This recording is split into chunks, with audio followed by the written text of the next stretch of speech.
everyone. So delighted to see so many people here interested in books for children. Or is it banning books for children you're interested in?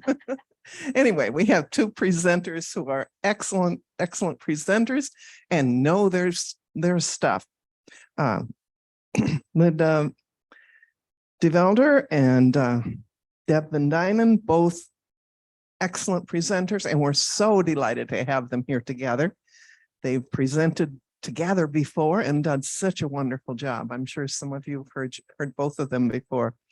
So we're going to go right into the expertise of today. Thank you so much. And I will help with questions afterward. And remember, never talk unless I have the mic in front of you. That sounded like a direct order. So good morning, everyone. This is such a treat.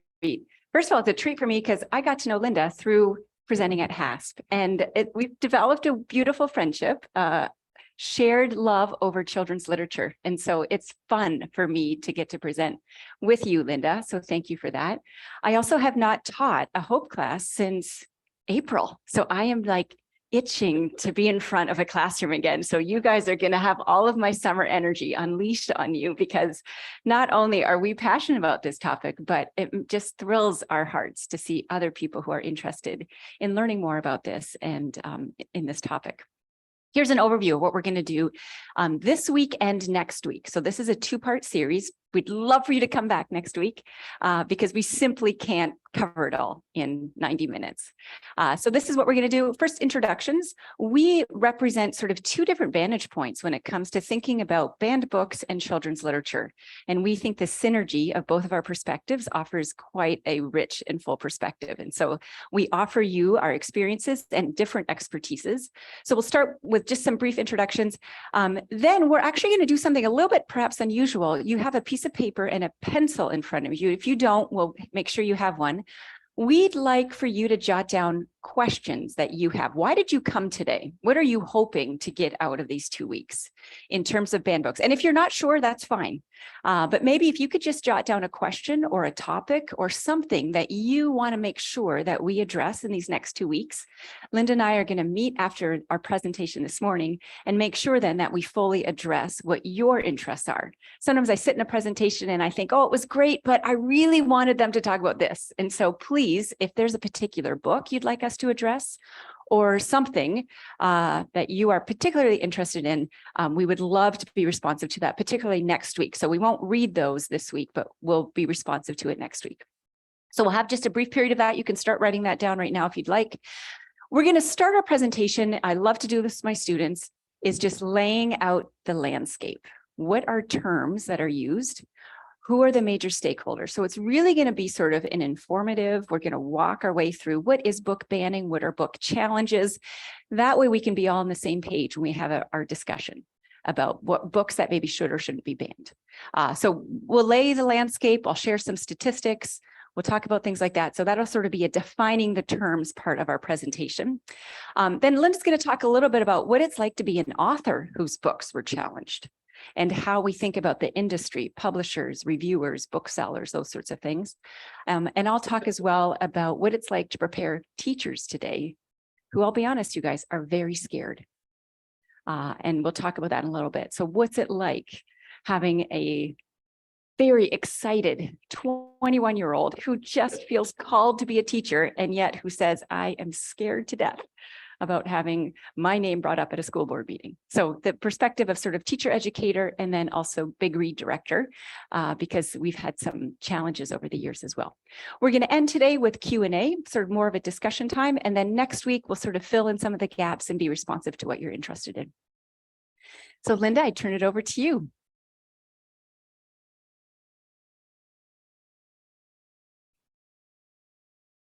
These are examples of how to take a little bit of risk with what you try to write for children. So let me just briefly state how each book began. My very first book, which I think I showed you last week, is called You Were Born on Your Very First Birthday. And it has a description of birth. So was I ever freaked out with my very first book for children, knowing that they were going to illustrate and explain birth?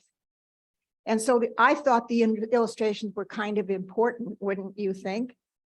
And so I went to the library and gathered up all the birth books that I could find, looked at the illustrations, sent notes to the artist I would have about what I liked and didn't like, what I suggested and didn't suggest. That was the end of my influence, however.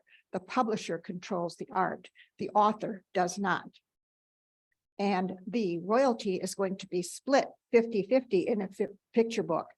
3% to you, 3% to the illustrator. And so it's like a blind marriage. The illustrator sees everything I wrote before she agrees to do the book, but I don't get to see even her tentative first drawings for the book. I can comment, but I do not have a veto power over the art. And so with each one of these books, I was in the hands of an artist as to how it would be illustrated. Among my 11 books, I liked the illustration about half of the time. And the other half of the time, I was somewhat disappointed to very disappointed.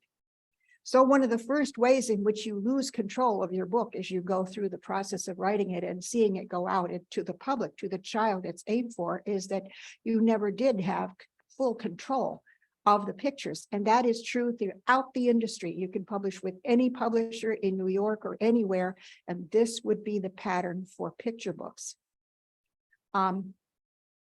When the birth book did well and was well received and received good reviews in School Library Journal and ALA Book List, two of the key, reviews that you need for librarians to pay attention. The publisher said to me, we constantly get submissions about strangers because in 1981, in the early 80s, strangers were a big topic, and there was awareness that we had to train children about strangers. She said, we like the way you wrote the book. The manuscripts we're seeing from other people are not on target. They're not the way they need to be written and so forth. Would you take on this topic? Now, is that me taking something from someone else? No, because I never saw a single text that anybody else had written. So it was completely asking me to do that. I soon decided that Strangers and My Body is Private should be 2 books on this topic instead of 1, because you do not have to get into the idea that what this man might do to you. The idea of kidnapping is enough for kids to be worried about this. The rules about strangers do not have to introduce any sexual information at a young age. You can deal with the stranger through that book and then deal with the subject of My Body is Private separately for a young child. This gives parents more choices. It gives the book a chance to have more unity. And then Adoption is for Always was the next topic that I took. That was too long, but I just took the next topic because both of all of the 11 books of mine that were published, Who is a Stranger and My Body is Private, are both still in print, both in hardcover and paperback, and have sold many, many copies. They were among Whitman's leading books in the 80s because they were stepping out ahead of what the other library publishers were ready to do.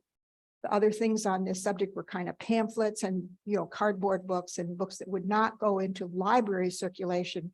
But Whitman was ready to step up and say, we think the librarians will go for this, so it will find its way into the school and library market. So you can tell a little bit about. I promise to be briefer about any other. Oh, you did great. You did great. But you can tell a little bit about Linda's personality. I mean, look at the topic she's choosing. She's not like, I will go quietly through the night. No, it's like, I'm going to address these. And so as you think about your questions too, and what you'd like for us to address, I mean, even wondering with Linda, right? Like, why would you pick such sensitive topics to write about? I mean, you're putting yourself on the chopping block. And so anyway, so we just think Linda has a valuable perspective for that. So thank you. Thank you. Who am I? I'm a Hope professor. English education is my area. My kids love to laugh because I teach teachers how to teach, and they think that sounds funny. I also write books about books. So it's complicated, just gets all messy in my head. But I typically focus with middle and high school teachers. My professional development that I offer is for that. My scholarship, though, is around middle grade and young adult literature. So that's one of my areas to do. And then sort of a side hustle that I have is that I'm director of the Big Read, Little Read, Mini Read, and Middle Read. And shameless plug, you guys, come November, we're doing it again. But this offers me yet another perspective just in terms of literature and challenged books and banned books. Over the years, our Big Read selection, so these are our adult selection, all of these books I've received pushback in our community, never to the level of challenge or banned, but I have from individual community members, and I actually really welcome that feedback. I solicit it and I welcome it, but all these books for different reasons, we can talk about that later. I've had community members say, I don't think it's wise for you to do this. Okay. Anyway, we're in our 10th year. All of the past is nothing compared to our choice this year, which actually has officially been banned in several school districts. So I'm hoping this entices you all to like want to read the book now. Why would they ban it? In Wisconsin, there was a Big Read community and it was challenged in a public meeting that the library who runs the Big Read over there should not choose Homegoing as its chosen book. They went ahead and did it and actually had more participation than ever before. So clearly it didn't work the way that some people in the community had wanted. That's our Big Read book this year. So it has been banned and challenged. I kind of was like, oh, I don't know if I should pick such a controversial Big Read book, so I'll go for an easier Middle Read book. Well, actually, that was not a great choice either in that regards. We chose a graphic novel this year for the first time. It's by Jerry Craft, and this book has also been banned. A Texas school pulls the book. We can talk a little bit more about that, but interestingly enough, unlike Linda, Jerry wrote this book. And I'll bring copies next week. He wrote this book not realizing that some people would think it's a sensitive or topic that would have some pushback. He says he wrote it because it's his story. And he wanted more books for kids like him when he was younger. So it's just sort of an interesting layer. I think some authors intentionally will choose edgy subjects. Jerry Craft for New Kid, which interestingly enough has won 3 awards. I don't think any other book has won the top 3 literature awards. It's a fantastic book. So anyway, that's our middle grade. So, you know, that one too. And then clearly I thought, oh, our Little Read book should be nice and easy, a walk in the park. Absolutely not. Amanda Gorman is our Little Read author of the book called Change Things.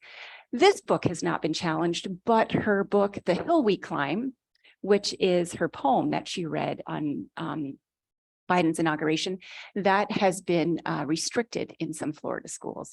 So all 3 of my choices this year, year 10, you guys, I'm going down in style if it all happens.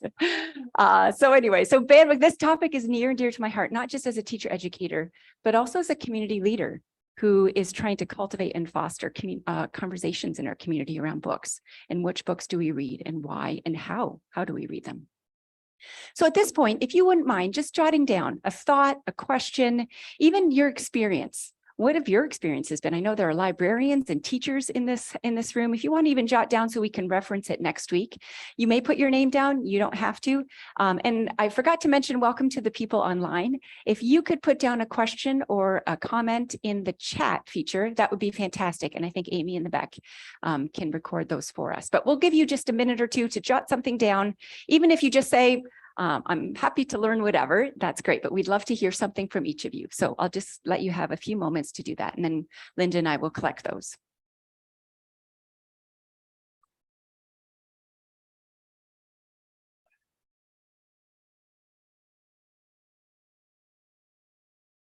I never experienced a book that was banned in the year that I was education. It wasn't a common thing. Yeah. Yeah. Thank you for that. I'm telling where you live. I worked in the Holland Public School for 30 years. Yeah. Should we go around it?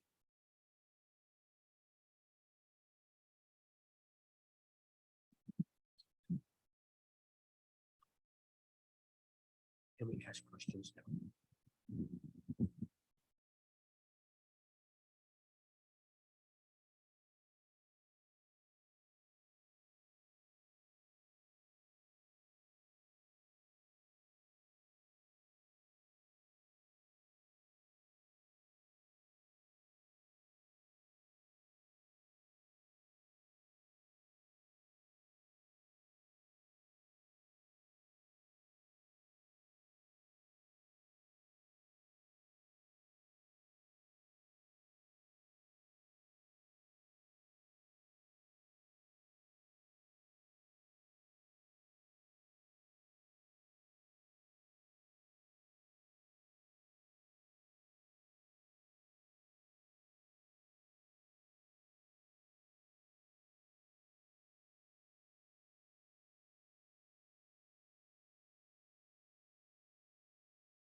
Just for sake of time, I'm going to keep talking. And then if you're finished with yours, if you could just sort of hold it up. And Linda, do you mind while I'm going through some of this stuff to just pick it up? That'd be fantastic. Before we go any further, we did intentionally sort of focus our talk today on children's literature for children ages 6 to 12. Previously, when Linda and I talked, we talked about our literature for younger children, so earlier books. And then in October, I believe, September, October, we're going to give a presentation on books for teenagers and issues surrounding that. I think it's important to talk about them in different ways just because the books themselves are so different. And so just as a reminder, for some of you, or just even a helpful way to think about it, these are different categories. Sometimes we lump children's literature all as one thing, and truly in academia, your children's lit is one large field of study. But when we start breaking it down, there's really different kinds of books for different audiences. Typically, these are industry terms and they're for the sort of age of readers, but let's just go through those. So board books for our youngest children, picture books, which is sort of a confusing title because picture books can be so varied. They can be for really young kids. And some of our picture books, actually, I think middle school students should keep reading. I think adults should keep reading. And so we've divided picture books and then picture books with more content.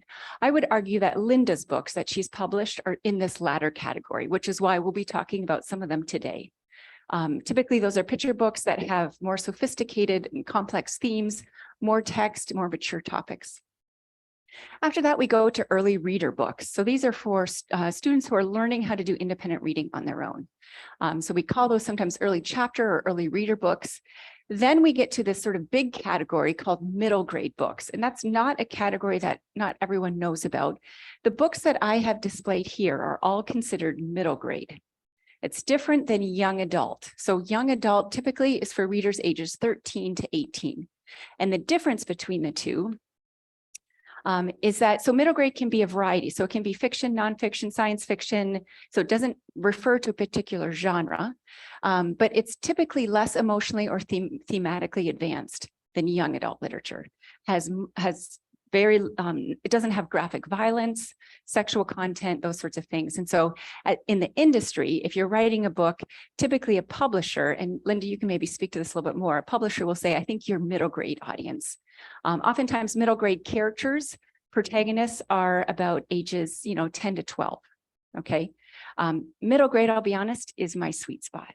I love middle grade. And if we have any Gary Schmidt fans out there, he is a Calvin professor, author of many award-winning books. These are just a few of his. I went to Calvin, so I feel like I can say that.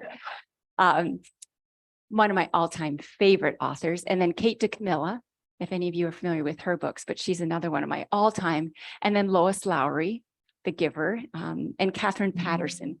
Oops, I know. Oh, here we go. Catherine Patterson as well is one of my all-time favorite middle grade authors. Some of you are familiar with the Newbery Award. It's the highest award you can get in literature. Typically, those are given to middle grade books. So it's a little bit sort of an outlier if it's for a young adult or for younger than that.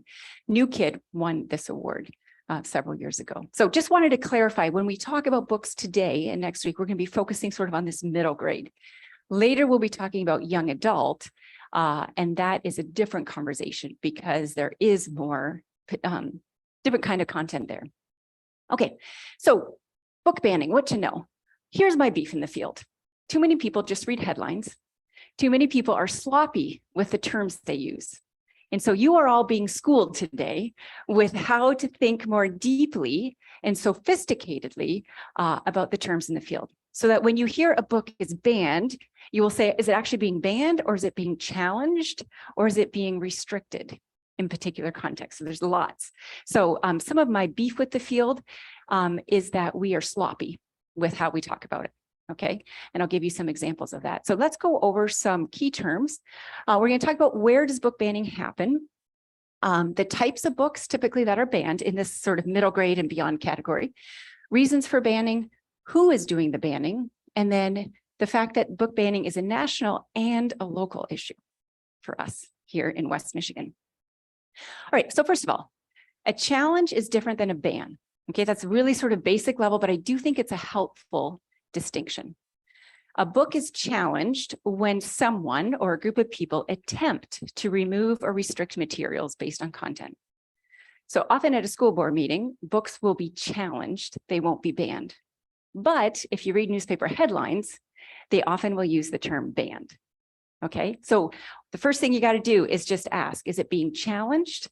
Which doesn't mean the outcome will be the book is banned, or is it actually being banned? Okay, so a ban is when things are removed, okay, either from a school curriculum, school library, public library, etc. So that's my first mini lesson for you all. Let's think about the difference between a challenge and a ban. We talk about censorship when we talk about book banning, and there are different kinds of censorship. And I just think it's helpful to think about this because some of this goes under the radar. I found this infographic helpful. It's 2018, so it's a little bit sort of delayed, but the idea is helpful. What happens when books get censored? Sometimes it's through official channels, i.e. through a school board or through a library board.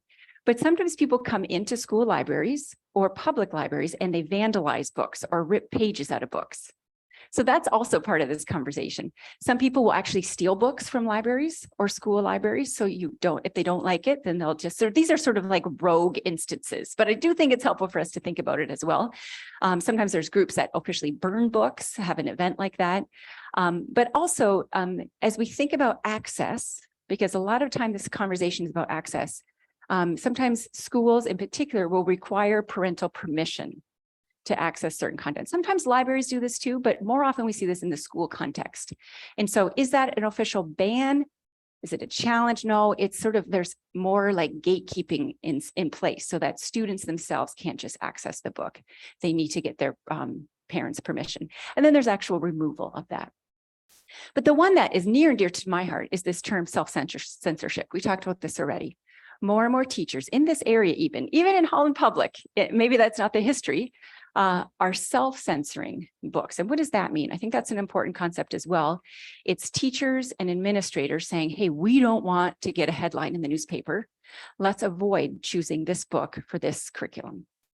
So it doesn't even get to the stage of a school board, okay, or to a big public thing, because more and more teachers are saying, I don't want to deal with that. So I love this book. This book has really good pedagogical purposes, but I'm not going to do that. Okay. And to be honest, I don't always think that's a bad thing. When I was a high school English teacher, we had a student who died by suicide. And the very next year, as we were planning our curriculum, we had a book and a character did die by suicide in that book. And we self-censored that because we thought, you know what, this isn't the best book for the right time for this school, for this class. So in some way, I just want to muddy the water. Sometimes we think, oh, book banning, censorship, all that stuff is so bad. But I just want to give a bigger picture that sometimes there's actually valid reasons for why we might choose as teachers or as administrators or librarians or whatever. Okay, book banning. So book banning is up. We have seen increased amounts in this last year. So this is a national trend right now that we're seeing. During the first half of the 2022-23 year, there were 1,400 instances of individual book banned. So this is not just challenges. Challenges were a lot more than that. And this was 874 unique titles, increase of 28%. So we're seeing an increase. And historically, there's always been book banning. So one of the things I want you to walk away with is this is not a new topic, okay? Charlotte's Web in the 50s was banned from one school district because they were talking animals, okay? So this is not a new topic. Sometimes I think we like to think it's a new topic, like this is part of the national political, whatever. It is not a new topic. Book banning has happened for a long, long time for a lot of different reasons. We are, however, seeing an increase, okay, in book banning through institutions. And I would argue within the publishing world as well. Where do these challenges take place? For the most part, we're talking about public libraries, okay? But school libraries and schools, and I want to just explain that because that's a little bit confusing to you. Sometimes it's, does a school hold the title in their library for students to read during their lunch break? Or sometimes some classes go to the library and students can pick out books. That's different than classrooms. And so when they're talking about schools here, they're talking about teachers deciding to use books in particular units. Sometimes it's a whole class, so we're all going to read The Giver together. Sometimes a teacher will break up, and those of you teachers in the room know this well, you break up students into book clubs. And so there are 5 books and students can choose which book. And more teachers in the area who are really trying to be safe will ask for students to get their parent permission for which book. So some of them are still including some sort of edgy books or books that you might be challenged, but they're asking for parents, they're being proactive and saying, please give me your signature that your student can read this book. Okay, so in some ways, it's a clever way to do it. You're giving students option, you're getting parent buy-in. So that's the difference between school libraries and schools. We see a small amount of book banning and challenges in academia, and then there's also in prison libraries. There's also, but that's much smaller than what we're sort of talking about on a national landscape. Here's a map of where most of the challenges and bans are taking place right now. And I'll just give you a moment to look at that, see if there's any surprises. I don't have it labeled by state, but Michigan, we are identified as one of the, maybe not the hot spot, but we are definitely identified as one of the states where we have more banning. Maybe not necessarily in our local community as much, but Texas sort of wins the prize here, and Florida. Once again, I'm not making a political statement, but I do think it's helpful to know the larger context and where some of these conversations are taking place. Here again, this gives us a little bit more detail of what that looks like, how we think about that. So just wanted to give you that national perspective. All right, what types of books are being banned? For the most part, we are seeing for the majority is young adult literature. So that's, once again, that literature for 13 to 17, it does have edgier content, okay? Characters do more self-reflection. It's sort of less plot driven in some cases. There's more graphic violence, profanity, etc. The next one would be adult books. And then we have our middle grade books. Interestingly enough, The Great Gilly Hopkins by Catherine Patterson. The main character is an amazing character who grew up in the foster system. And she says, I forget exactly which word, but it's like, she says profanity, and very lame profanity per today's standards, but this is why this book has gotten banned. So it's middle grade books do also get challenged for language as well. Picture books, we're seeing not as much, but definitely some. And then chapter books, which is sort of, they're referring to more as early readers. So just so you know the landscape of what kinds of books get challenged and banned. Why are they getting banned? Okay. You can just see there's a huge variety of topics. And we can go into these a little bit more. Keep thinking about questions you might want to ask us. Yeah, there's a whole variety of reasons books are being challenged. We'll get to that a little bit more later. Let's unpack that a little bit more. Which stories have been banned? So we're seeing protagonists of color. Now, some of these categories overlap with each other. So this infographic isn't as helpful as I wish it would be. But the second category, we're seeing LGBTQ characters and topics. And one that's actually kind of surprised me initially was death, grief, and suicide. Although we'll talk in a little bit, Hudsonville just took a book out of their library and it was a wartime book. So that would fit that category. So, but we look at historical topics or figures. Oftentimes that's overlapped with protagonists of color. But it's helpful, I think, to just take a step back and say, okay, which kinds of stories are being challenged the most? And sometimes I think we overlook this one, religious or ethnic themes. And we'll talk about that in just a minute. Some books get hammered from both sides. So Wrinkle in Time is my favorite book to talk about with that. People on the left thought it was too religious. People on the right thought it was not religious enough. I mean, you just can't win, you guys. Or maybe that's a definition of a good book. I don't know. But once again, these are stories that have been banned. Just a different representation of this. I love infographics, visual literacy. And so in case this is a helpful way for you to think about that.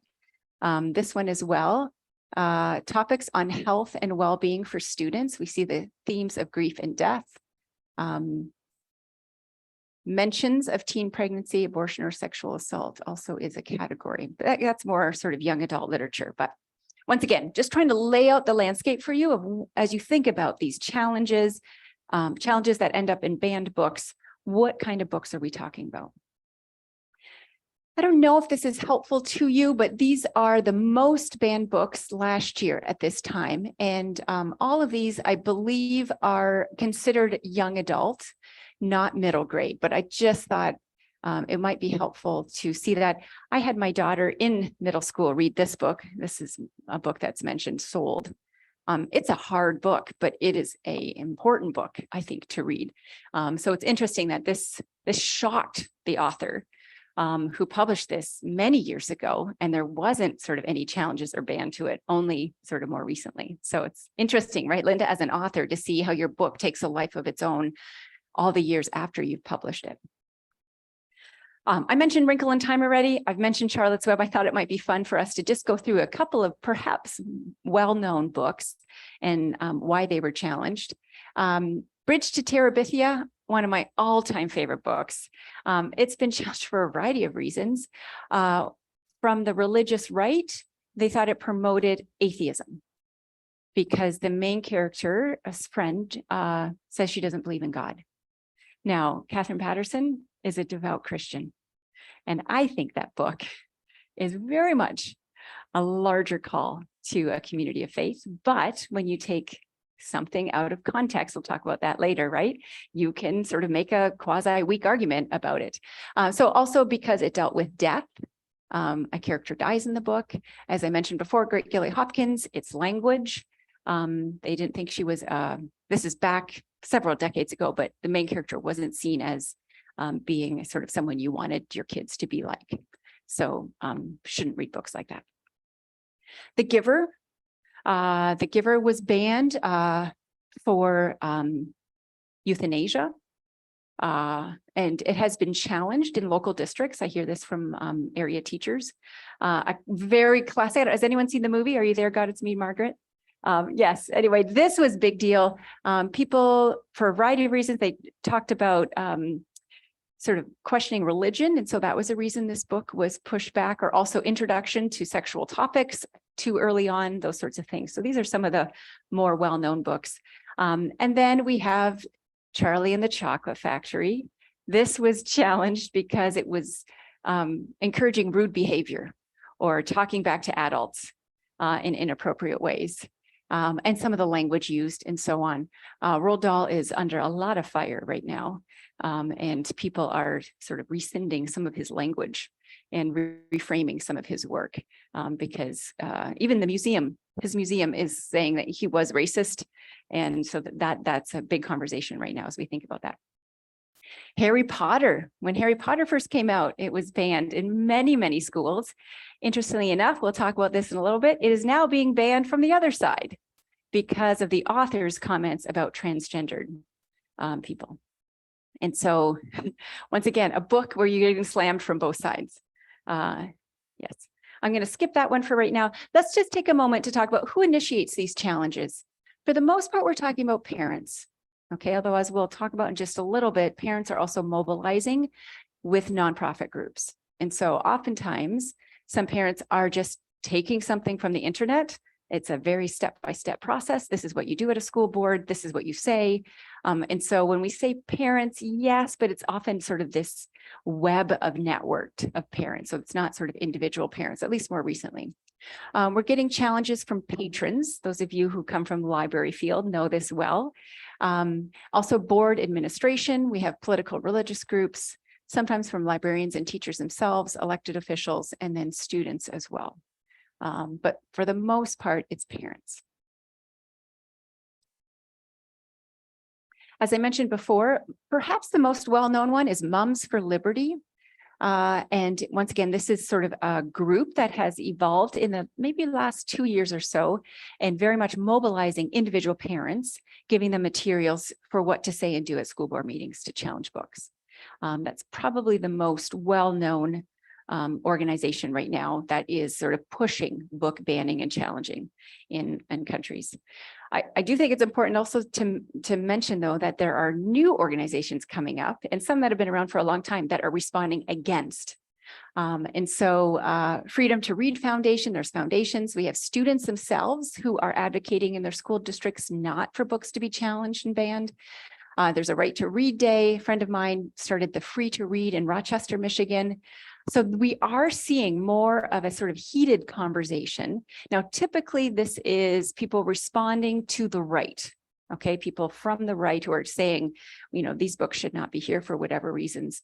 The reason I'm mentioning this, and I really want to be intentional about this, I don't mean for this presentation to be a left or right issue, because as we'll talk about, book banning occurs on the left and on the right.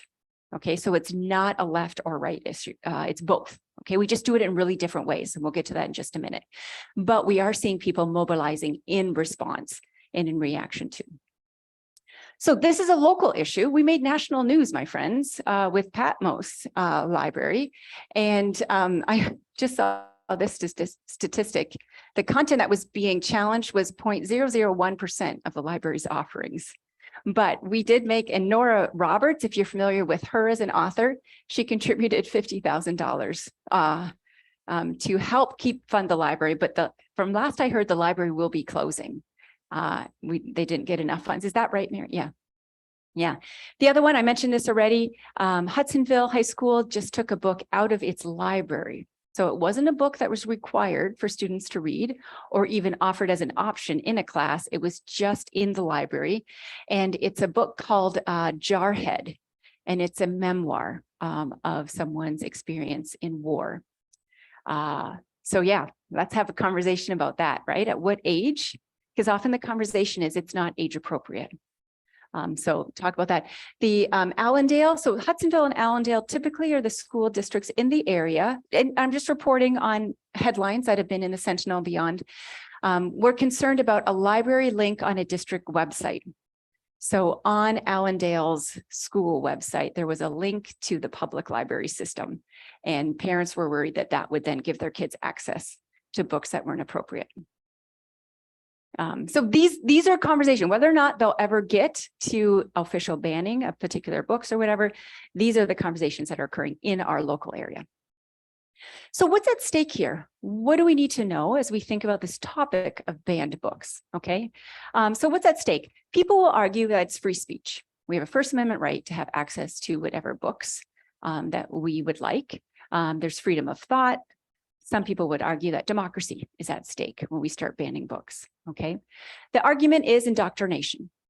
I don't want my kid to read this because I don't believe or I don't have this ideology, and so it's indoctrinating if kids read these books, okay? A counter argument is representation. Just because you don't believe it, there are people in this country and in this world who have these experiences. Let's go back to Jerry Craft. He's not trying to indoctrinate people on critical race theory. He was trying to tell his story in middle school, right? So his argument is, I'm just saying my story. People have said, no, no, no. New Kid is about indoctrination. It's about making white people feel bad about themselves. Okay. You're all going to have to read the book to figure out what you think, where you land on that conversation. The big thing that keeps getting brought up is it's not appropriate for the age level. And I'll be honest, you guys, it's a good argument to have. And I want you to think about that. Who gets to decide what is appropriate for what age? I have 4 kids. For some of my kids, I had them wait till 9th grade to read The Hunger Games. In essence, I censored the book for them. I just didn't think emotionally they were ready for the content of that. I had another kid who read it in 7th grade. For a variety of reasons, right? So even as individual parents, think about your own, if you have children or grandchildren, your own choices, right? And so I always want to say, sometimes we say book banning or book challenges or censorship, and we just get up in arms. Actually, I think all of us as parents probably did this or parts of it or, whatever to certain degrees. As a teacher, I often said, hey, you know what? Let's wait on this book. Maybe let's do it junior year and not freshman year.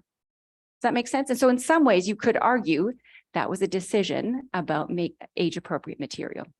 So who gets to decide this and for whom? And this is where we get into the next one. What are parents' rights in a school system? And I think this is why whenever we're talking about book challenges and bans, which context are we talking about? A public library Very different context than a school where kids, and in a school, is it the library or is it the classroom? To me, it's really important that we start fettering out what those individual contexts are.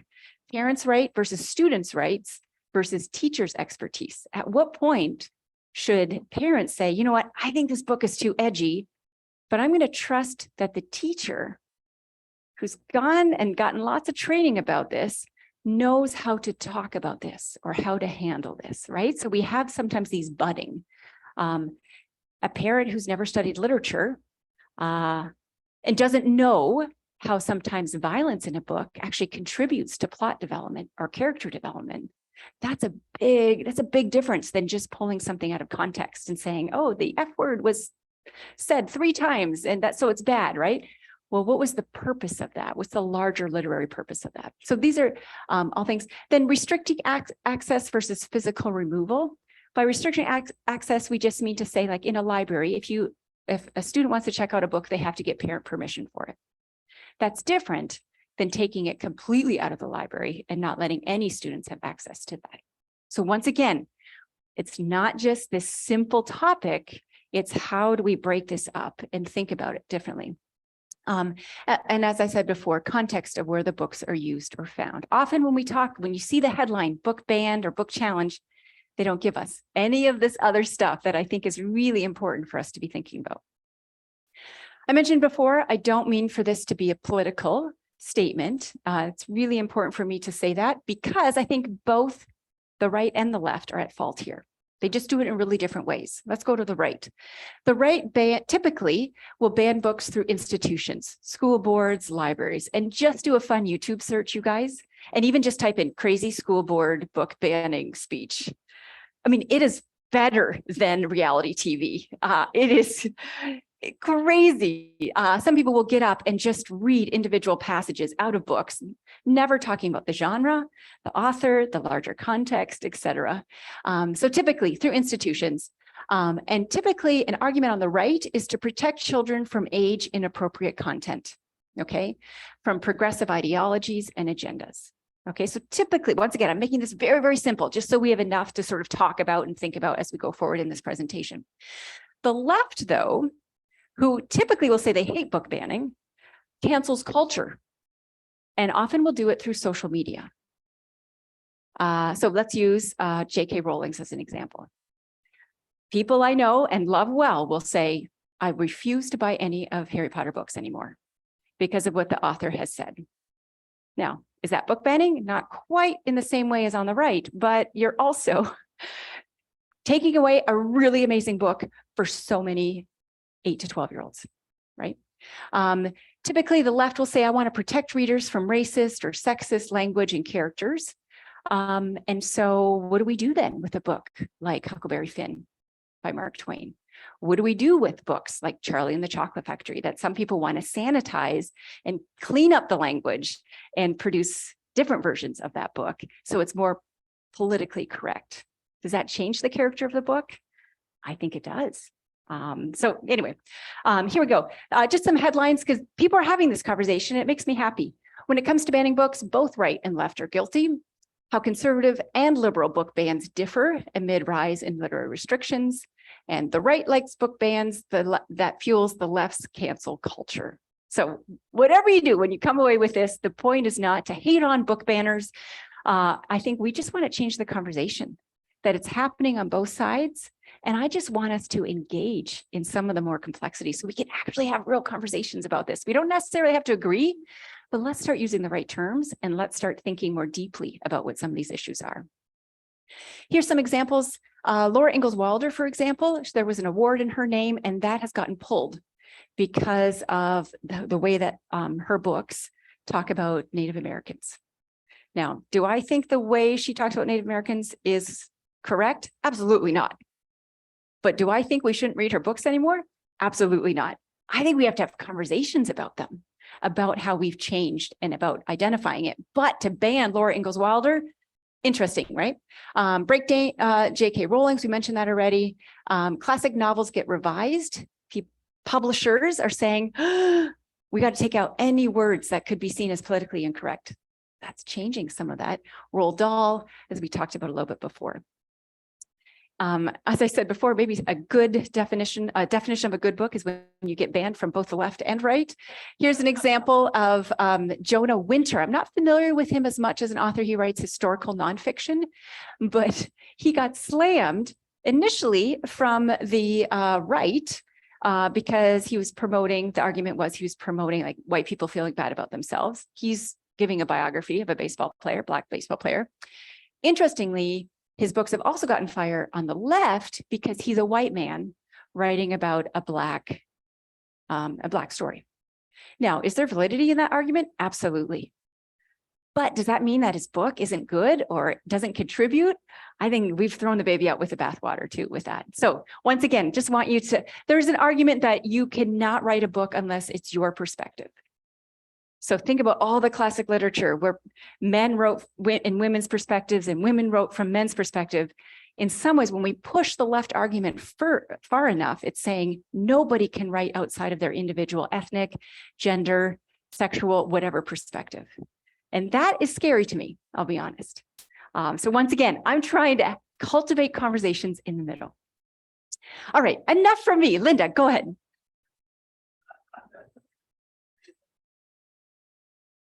All right. You can see why I did not illustrate my own books. A couple of days ago, I decided to just kind of look at a chart of everything that happens between the idea in the author's mind and the child that she's trying to reach. And in between this writer and who it's for, there are so many steps that are going to take place in our very highly developed literary world. So the author might censor herself, might say, as Deb said, I'm not going to touch that subject because, and a reason, when maybe you had an idea that touched on that subject, it was a good idea and it was fresh. And one of the keys to doing a book that will sell is take what's already been done and do it better. Take what's common and make it your own. Take something old and make it new. If you look at the novels of Jane Austen, every single one is using a trite plot idea from many novelists before.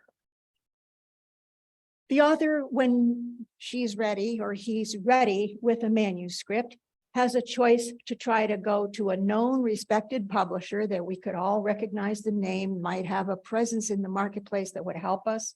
Or we have other choices today to take a lesser known publisher, an offbeat publisher, try a publisher that's a startup or a specialty publisher, go to a mass market publisher that does not publish for school and library use, aims at that grocery store, bookstore limited thing. It used to be, this would be a paperback original. Now, the publishers who do publish for the library and school market also do paperback usually. But that happened in the 90s with my publisher. Self-publishing is very big today. The market's being flooded with self-published books that people are trying to, I'm going to do it my way. I want total control of everything. And I do want more than 3% of the retail price. And so I think self-publishing is getting big. And usually in general, because the self-publishers are cut out from the reviewers, they won't be able to get that gateway that you need for school and library circulation, but maybe you don't need it today. Good question.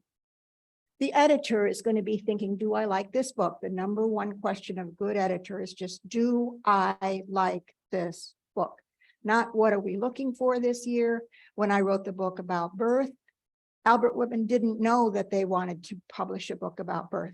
In fact, they had several discussions about it because in 1981, was the library world ready for a book that would actually explain birth, including illustrations? Yes, they decided they were ready to try it, but they saw it as a great risk. One of the things they did because of the risk was not put color on every page. They alternated it black and white and color and so forth. But they liked the book enough that they thought it would possibly be accepted. Will librarians go for it? Because once you choose the known respected publisher in a children's book, they are looking to go through this entire thing to hit this right here, reviews. If you publish a very wonderful novel and it gets reviewed in the New York Times with just rave reviews, don't count on it resulting in sales. Don't count on it. But in here, if you have a good review in 2 or 3 of these top independent review sources, libraries will buy it.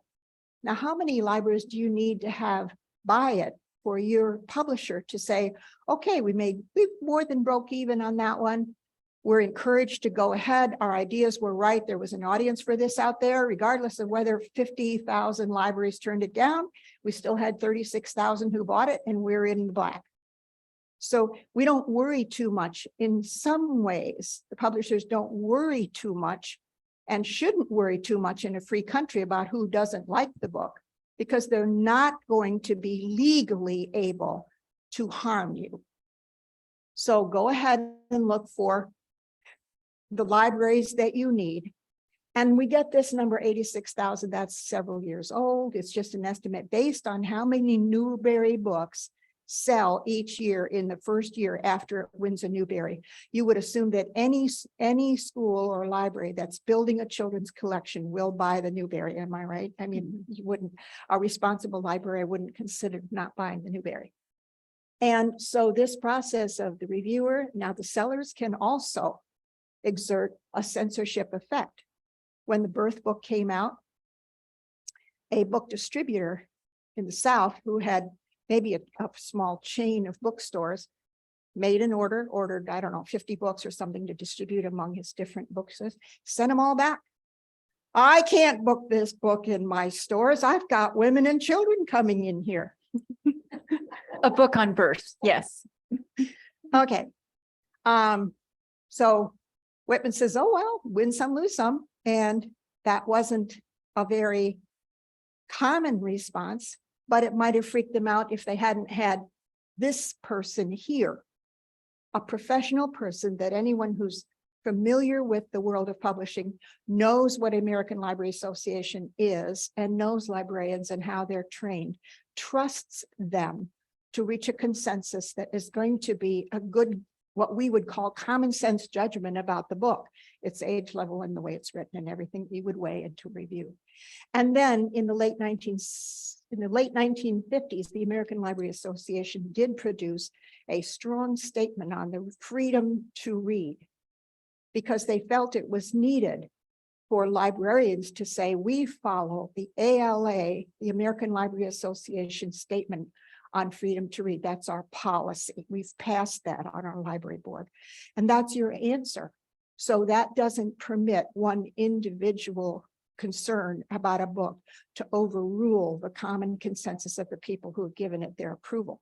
That's a good, strong argument when you sit down with someone, when teachers or a library person sits down with someone who has come in with a challenge. Now, just because the book was challenged doesn't mean that it's going to be removed from the library, as Deb just pointed out. So when you hear about challenges or bans, well, banned where? I mean, if Jamestown banned it for a little village of 10,000, and now those 10,000 people can't find the book in their library, in a way, who cares? I mean, Jamestown is in charge of Jamestown. Libraries are controlled at quite a local level. And yesterday in the HASP monthly meeting, 2 librarians from Herrick Library, Diane Koiker and Natalie something, gave a wonderful presentation about Herrick Library and its history and so forth, and some facts. And they do not see a lot of challenges at Herrick Library. And when they do, it sounds like it just doesn't get very far, because the library does operate through a library board that has endorsed the freedom to read. And the library board is formed by 2 representatives from each of 5 municipalities, not all elected at the same time. So it's a rotating membership. It would be pretty hard for some interest group to suddenly, seize the library board or get that to work. And so their consensus was, as far as Herrick Library is concerned, it's a very big district, and they have district contracts with the districts that are under them. District library just serves a much huger population, so you have this much bigger ability to build facilities. You would go and see Vanessa, the collection library chair. Now you might wonder, somebody in this class asked, why should we pay a collection chair? The books, you know, the money should be going to the books. We shouldn't be paying a salary and benefits and a dental plan for somebody who's just reading books all day. But in a way, it serves, how many of you think, no, I think it serves a purpose to have a collection library chair, especially if it's just part of her job, to handle challenges, to speak with the people, to go through her song and dance and her presentation when some well-meaning parent who has a concern comes in, and she's able to explain the system to them better and hopefully get the parent not to say, well, I'm never coming to the library again or something like that, to calm everybody down. Yes. And what happens at Herrick is that, oh, I don't have anything. Oh, here. Sorry. What happens at Herrick when there is a challenge to a book is that the person challenging has to fill out a form and with their name on it and ask questions like, have you read the book? And what specific thing in that book is a problem to you? And so not everybody who comes in and says, oh, I don't think this book is appropriate will take the time, energy, and to fill out that form. Okay. And then that goes to the department head, if it's a children's book or whatever. Okay. And then it's dealt with that way. So It's a Yeah. reasonable process. it's a In other words, process. Yes, you have to go reasonable through. bureaucracy to put this little gateway here, like, just a second now. We're only going to spend time on this. If you have read the book and you have some kind of a reason you can put in writing about why you don't like it, it gives them personal responsibility. Instead of just waving a sign that says something and shouting an angry slogan, it gives them personal responsibility. And once that piece of paper is on file, that person can be quoted by a person writing a newspaper article. I mean, that's kind of like public. It's really subject to public display that the library received. How many of you like what Mary just described about filling out a form?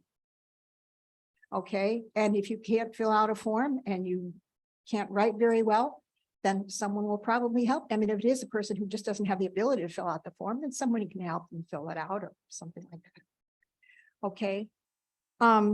So that allows that position in the library is important.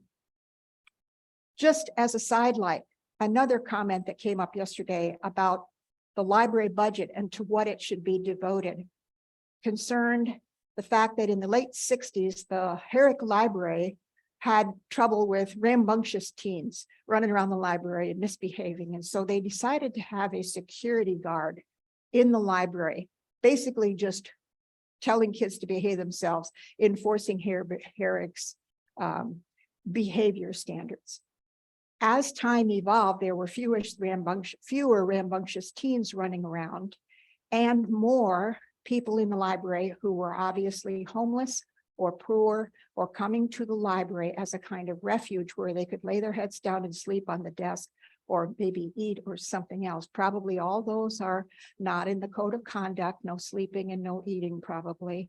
But what would we do about this needy population? They decided to drop the security guard and instead put a social worker in the library 20 hours a week who would take appointments with people to help them find what it is they needed, whether it was housing or mental health assistance, access to mental health. Now, I call that intelligence.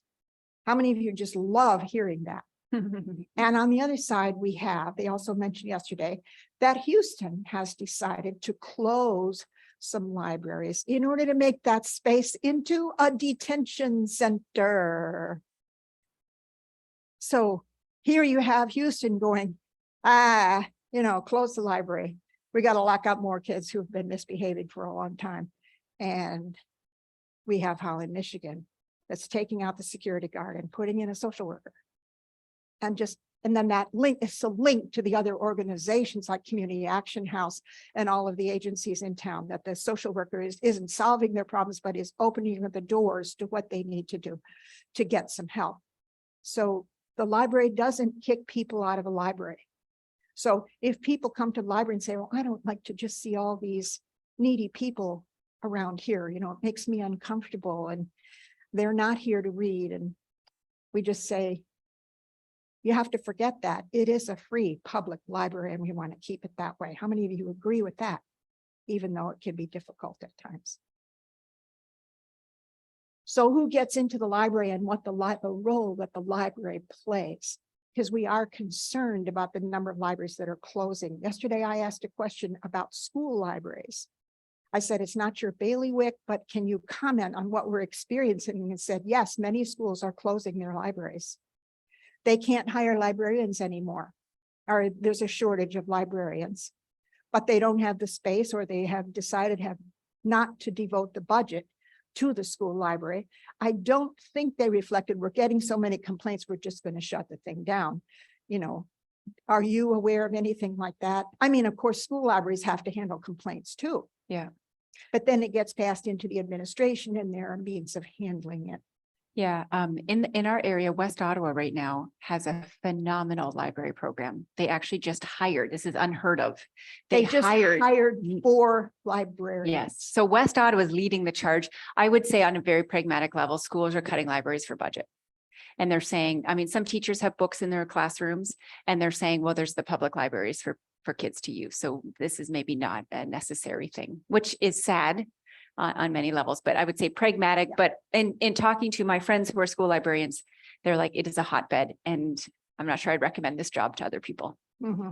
And Jamestown too has found that their librarians won't stay there. You can't hold a librarian if she's going to continue to get nasty phone calls at any time of the day or night, even threatening them. This kind of attempt to attack the person, not the book. They're trying to, it's not really about a book. It's about other things. So as citizens, we have to understand what everybody's interest is as books are created.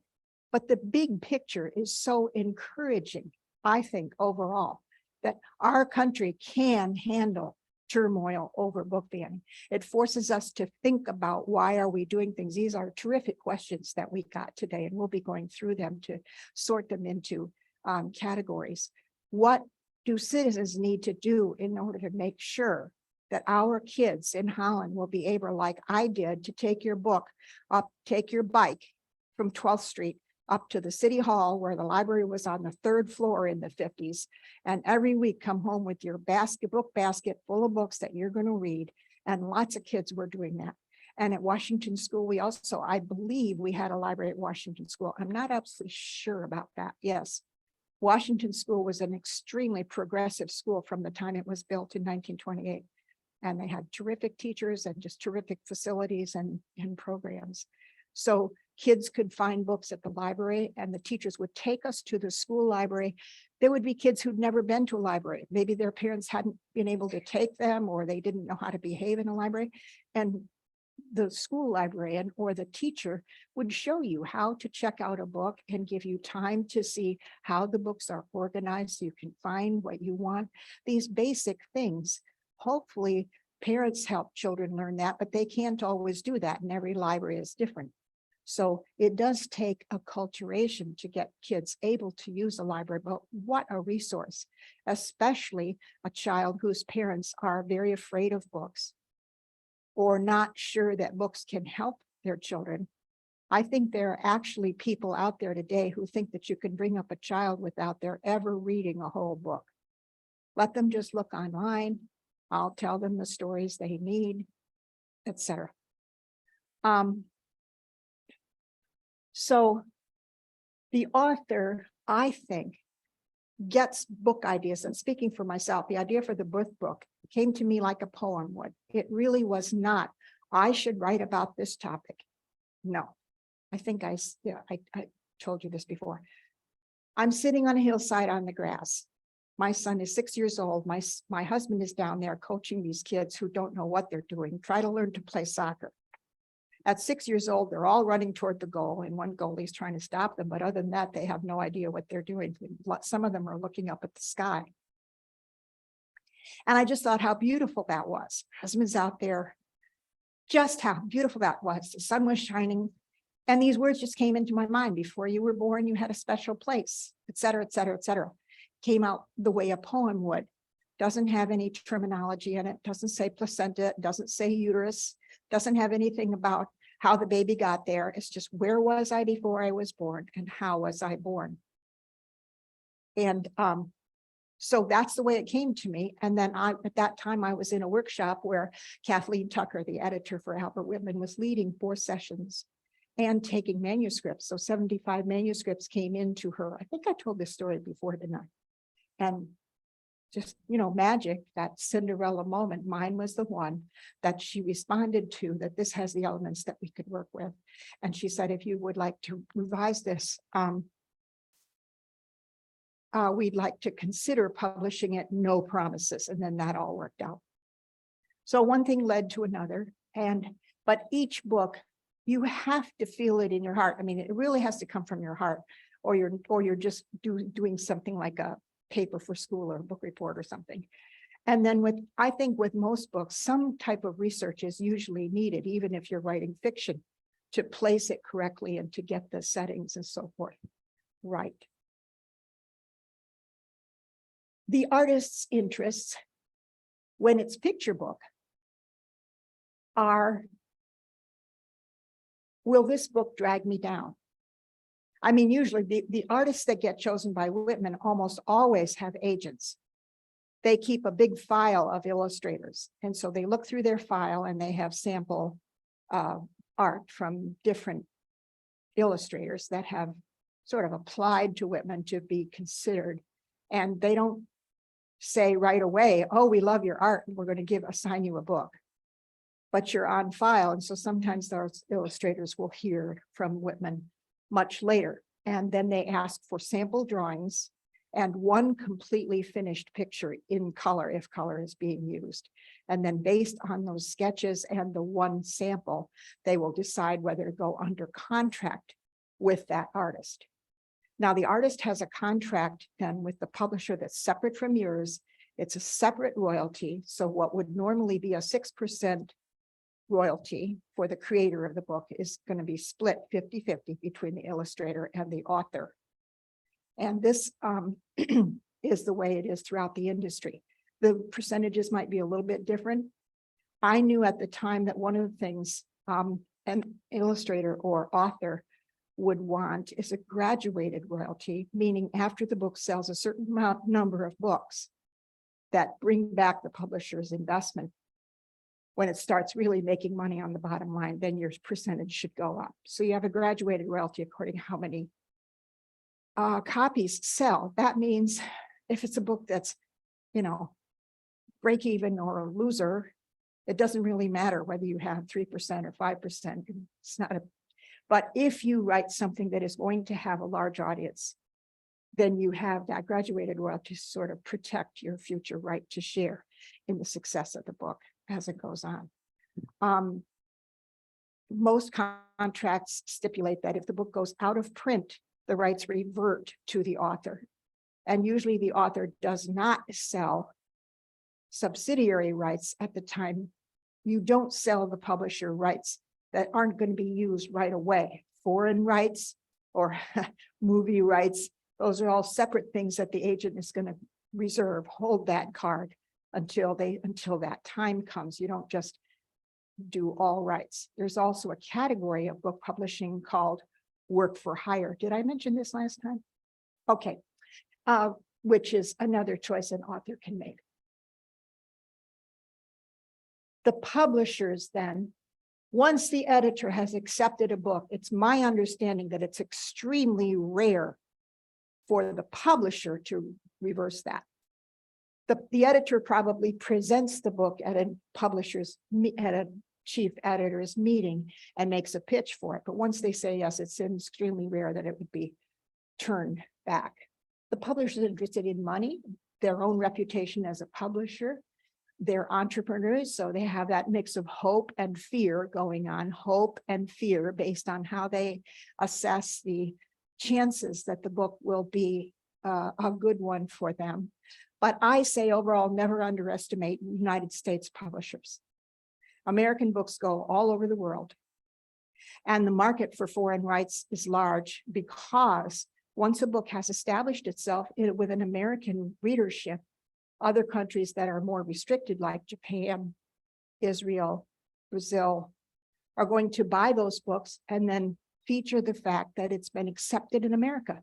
So it's like the dollar bill. It goes around the world with some credibility. It was amazing to me that some of these books have sold for circulation in Japan. And recently I turned down an offer for China because I didn't like the way that was set up. That seems like too confusing. But American books move throughout the world because America is just this unbelievable fountainhead. No, I don't think there's another country in the world that produces the sheer volume of books that we do. And of course, some of them are good, some of them are medium, and some of them are no good at all. But they go out and they get sifted and it gets tested on the pulses of all the people. And there is a huge, huge readership out there if a book has the human appeal that will go. Linda, can I just interrupt for a moment? Yeah. One of the things we want you to walk away with is that when a book is banned or challenged, it is on the publisher sometimes just as much as the author. Yes. And I think we often don't think that. And some publishers, I mean, the big ones, can hire really good marketing people and use that ban or challenge to sell even more. Right. Right. And so, I mean, they're very smart. I mean, I know there's important people and nice people who work in those places, but publishing companies want to make money. And so they are on the hook if it doesn't go well, but they also are able to put in a lot of money because, just as Linda said, so many books are published every year. Oftentimes it's the big publishing companies who can give away free copies of the books. I go to a conference every November for English teachers, and there's a big exhibition hall. And I come home sometimes with 80 free books. It's because publishers know you give a free book to a teacher. If a teacher then, as a gatekeeper, I mean, we were talking about librarians as gatekeepers. If teachers can get a book into a curriculum and into a district and then so on and so on, you're going to sell that many more books. I used to think, oh, Scholastic is so nice. No, guys, they just want me to help sell their books. That's right. Like, That's so right. let's be a little more cynical Yeah. about publishing companies. Scholastic Okay. is right out there. They've got all the schemes and things, but Oh. they do a great job of trying to get you to do a book fair at your. They even school, offer a so- free turkey dinner. I kid you not. And I was getting all emotional, like they love me as an educator. And then I was like, wait a minute. No. They're going to get a lot of money out of me Yes. by promoting my book. So we want you to see it's when books get banned and challenged, and even the publishing industry. It's important for us to see this bigger picture because often we don't have that. We just think of a book, it's written by one author, and we don't get to see this larger thing. But there are a lot of gatekeepers, and these gatekeepers then play important roles when a book does get challenged or banned and so on. Amanda Gorman, for example, she has a lot of great marketing people around her, and she's doing very intentional talks to respond to this book challenge in Florida. And so it's very strategic to what happens That's a very after good- with an that's a good author and a piece. publishing company. Yeah. Now Whitman does not have this great team. Whitman is not in the league of publishers that are going to have this big marketing team. They do marketing, but Whitman does have a long-standing reputation going back to 1929, so that if one book, doesn't do well, their reputation is intact because it's been built up over a lot of books over a long period of time. For example, one book that Albert Whitman published is called I Wish Daddy Didn't Drink So Much. Okay, sensitive subject, right? How do we handle this? I wish Daddy didn't drink so much. It's published a long, long time ago. Today it has over a 30-year history and it's still out there. A book that meets a need and does a good job can have a very long life. The same is true of another book called I Was So Mad. 30 years ago, maybe school psychologists weren't as aware of helping children handle anger and understand anger and not just try to suppress and banish anger, but do anger management. But a book for children called I Was So Mad has been around for 30 years and it's still out there selling because it meets a need and it can be a classic. And Backlist has been the backbone of Albert Whitman Publishing for a long time because they do have a reputation for keeping books in the market. Also, you should put into Google, if you want to see how people respond to a need, take the title, I Have Two Moms. I Have Two Moms, put it into Google and there will be at least 20 or 30 different books with that title or something close to it popping up that are for children, many of which have been banned. They're right in that category, or I Have Two Dads. The fact that it's being banned here and there is the publishers know there's a need for this. That will produce a whole flood of books that are competing in this area for the two mom families to sift through and see what they can use, what they like, what builds up their family, and what helps them have a better place in society of acceptance and respect that is going to have to be developing over a period of time. Linda, I'm looking at Okay. the time. Yeah, we're almost out of And time. I do want to give you some pragmatic next steps. We're going to get into more of them next week, and we're actually going to read some excerpts from banned books and have some fun with that. Okay, so come on back. It's going to be dramatic and fun. We'll do some role playing. We'll get into some more and we'll respond to your questions. But we want to leave you today with just some really easy sort of things that you can do. Okay, so first of all, what can you do with this topic? All right. First of all, I think you should read banned books for children. Like instead of just reading about them, read them. And Mary, I love hearing about Herrick's process, and many schools have a similar process. What gets tricky more recently is that there are all these materials that parents can get to make it seem like they've read the book because they're being widely distributed through social media from Moms for Liberty, for example. So parents appear like they can answer all the questions because a lot of these forums are similar across the country. And so they just cut and paste without pardon me? Oh, exactly. Yes. Yeah. And I believe in Cliff's Notes for some things, but not for this, right? So read the books. And if you have heard about a banned or challenged book today and you're like, I want to read it before next week, talk to us, because if it's not here, we can get it for you. If any of you want to read New Kid, I'll bring some copies to the HASP office. It's a quick read. Next week, we're going to talk about New Kid and talk about it as a graphic novel. Many of you perhaps have not read a graphic novel before. When I first got into graphic novels, I thought graphic novels were all graphic. Some of them are. Not all of them are graphic in terms of sexual content or violence, but reading them is unique. And I would argue libraries have changed dramatically, and a librarian's role has changed dramatically because we're not just talking about print books anymore. Graphic novels is the fastest growing, if I remember correctly from a Herrick librarian, fastest growing group of their collection, because kids like mine just want to read graphic novels. It's huge, and it was not something I had when I was in middle school. So we'll talk a little bit more about graphic novels, how you read them, how you make sense of them. We'll use New Kid as an example. So I encourage you, read banned books. Okay, and we'll have some fun next week. As I said, we'll pull out some sections that people have taken out. Remember the literary purposes within a story. So as you read the banned books, please don't just go through and be like, oh, there's the sexual content they were talking about. Read the whole thing. And a challenge is to ask, why might the author have included that? For what literary purpose? Now, sometimes there isn't a valid, you could argue, or a good rationale for why it was included. And perhaps you can disagree with the author, but the author had a reason for including that. And we'll act this out, and we'll give examples of this next week. How might whatever scene is being challenged, how might it contribute to character and plot development? A war memoir. Can you write a war memoir without handling really hard material? That's a question to think about. Consider the context of where the book is read or available. So when you hear banned books, challenge books, I think that what, as we've talked about, in which context? Being available at a public library is very different than requiring all students to read it in a class. Okay. And a school library, students aren't forced to check books out of the library. That to me is different than it being in the required curriculum. So always think about the context within which the book is either made available or has access.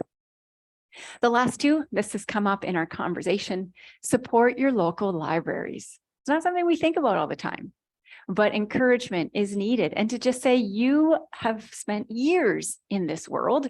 What can I learn from you? Or tell me a little about your experience. How might we better support the directors like Diane, the board of directors and the staff? And last as well, support your local schools and teachers, acknowledging that it's hard for them. More of my students are actually entering schools with scripted curriculum, which means they don't get a choice in which books they get to read with their kids. But many of them are saying, I want to have these books in my classroom, because a teacher, you guys, is often the gatekeeper to saying, hey, I know you as a student, and I think you'd like this book. Right. And so teachers have a really important role, and we can talk next week about the processes from your classroom up to administrator, up to a curriculum director, up to the school board, and those sorts of things. So we have 6 minutes left. That's not a lot of time. Amy, I don't know if there's been questions or comments on the Zoom, but if there are and you want to read some, I feel free to do that. Or if you, yes, we have the microphone. If you have a quick comment or something, an insight you had or experience you want to share, we'd love to conclude our time. We've talked a lot. We'd love for you to bring that now. And I already see a hand. Fantastic. In a moment, I'm going to use a term I coined in the mid-90s, coming from an unusual change in how Holland Hospital ran its chief of the medical staff role. Until I came, no chief had lasted more than 12 months. The chief ahead of me lasted 8 months. I inherited a hospital with 4 bad actor physicians, and it always ran without any department of anesthesia at all. The anesthesiologists were stealing each other's cases to make money. And I wound up serving 28 months in a role of herding cats. You get that. But my term that I think would apply to teachers and librarians is assertive diplomacy. You want to get a job done well and earn everyone's respect. I'd like your comments. Thank you. Thank you for that. Several people had questions about how funding is done for libraries. Who can yank the funding on a library? And one of the questions I have is whether in the states that are trying to ban things, they can only be referring to schools and school libraries. They're referring to school curriculum. They can't be referring to public libraries, because public libraries are locally funded by the millage that we pay in taxes. And so it may be that people are misunderstanding. They think the book is like this book banned in Florida is not available in the libraries. But don't you think it is available in the libraries? Because that's a whole separate system.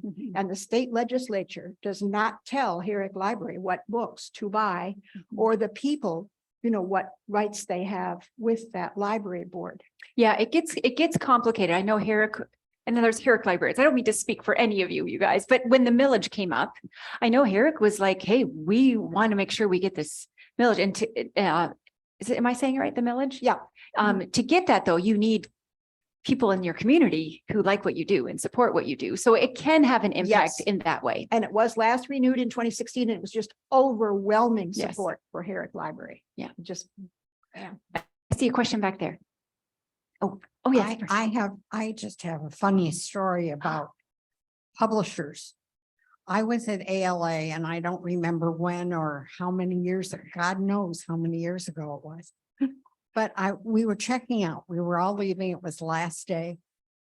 And I watched a group of 4 ladies who looked then like I look now, with very white hair and not very mobile. And they all had nice little sort of overnight bags, but they had a number of them.